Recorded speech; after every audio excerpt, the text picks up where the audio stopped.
Pembangunan lanjutan jalan tol Padang Pekanbaru untuk ruas Payakumbuh Pangkalan, Provinsi Sumatera Barat mendapat sejumlah persoalan, di mana terdapat 5 nagari atau desa yang sampai saat ini bersikukuh menentang pembangunan jalan tol itu, yakni Nagari Koto Baru Simalanggang, Nagari Koto Tangah Simalanggang, Nagari Tahebarua, Nagari Lubuk Batingkok, dan Nagari Gurun.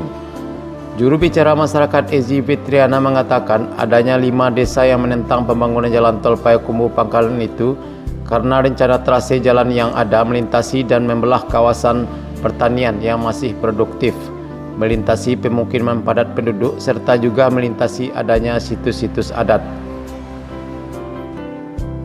Sebenarnya sudah sejak 2018 silam masyarakat menyampaikan keberatannya kepada pemerintah kabupaten maupun provinsi, namun tidak pernah direspon sama sekali.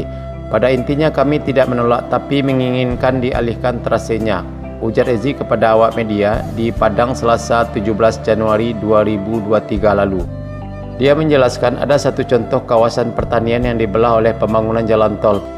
Persoalan kedepannya akan sulit petani untuk menjangkau lahan yang ada di sebelah jalan, karena yang namanya jalan tol pasti tidak ada akses bagi petani menyeberang jalan. Belum lagi soal pemukiman padat penduduk, di mana akan banyak rumah warga yang dirobohkan jika tetap dibangun jalan, sehingga masyarakat menilai trase perlu dialihkan. Kami meminta kepada Pemprov Sumbar seharusnya diturunkan tim ke lapangan, perhatikan betul benar atau tidak apa yang kami sampaikan, karena alasan kami menginginkan mengalihkan trase itu punya alasan yang jelas, tegasnya. Ezi menyampaikan dulu memang ada kunjungan dari DPRD Sumbar, staf ahli gubernur dan tim. Namun kunjungan tersebut hanya berlangsung 15 menit sehingga tidak mendapatkan data yang detail. Kita juga tidak tahu laporan apa yang disampaikan ke gubernur. Apakah itu semacam seremoni, entah apa, buktinya hasilnya tidak ada, tegasnya. Padahal kita menginginkan proses pembangunan tol di Sumbar berjalan lancar dan cepat. Jadi jangan memperlambat proses ini dengan memaksakan di trase 1. Sebenarnya dimanapun trasenya, apakah di trase 2 atau 3, yang penting jalan tol Padang Pekanbaru jadi, sambungnya.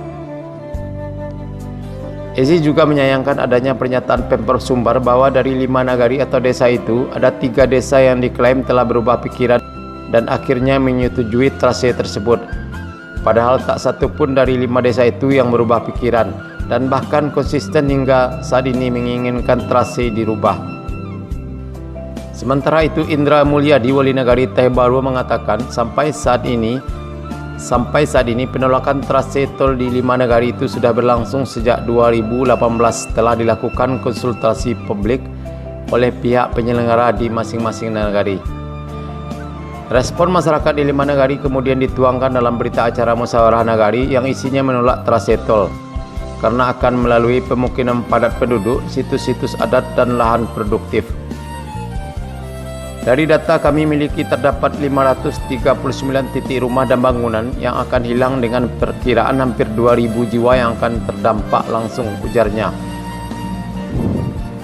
Tidak hanya itu, diperkirakan 50 ulayat kaum pasukuan akan terdampak dan terancam hilang, serta bisa menyebabkan rusaknya tatanan masyarakat adat di 5 nagari dengan hilangnya suku dan pusako.